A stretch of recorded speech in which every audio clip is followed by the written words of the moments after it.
کوئی شخص تکلیف میں ہے اور پریشان ہے اور آپ اس کی تکلیف دور کرنے پر بھی قادر ہو لیکن نہیں دور کرتے، تو اس بارے میں ہمارا دین کیا کہتا ہے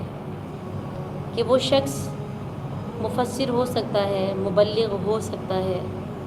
قاری بن سکتا ہے، امام بن سکتا ہے، لیکن نیک نہیں ہو سکتا۔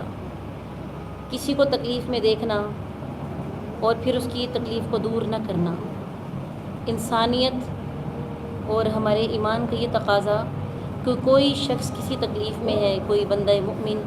کسی پریشانی میں ہے اور اس کو دیکھ کر آپ کا دل نہیں پسیجتا، آپ کے اندر کوئی ہلچل نہیں مچتی، تو بڑے تلخ الفاظ کہ وہ شخص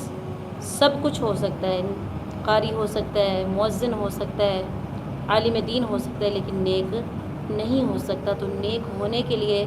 اپنے دل کے اندر وہ جذبات پیدا کرو کہ کسی کی تکلیف کو دیکھو تو اس کی تکلیف کو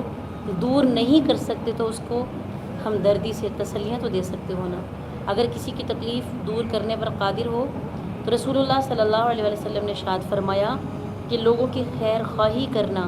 لوگوں کی تکالیف کو دور کرنا اس کے لیے اتنا بڑا ثواب ہے کہ جیسا کہ میں خود، یعنی نبی صلی اللہ علیہ وسلم فرماتے ہیں کہ میں خود مسجد نبوی میں 1 مہینہ اعتکاف کروں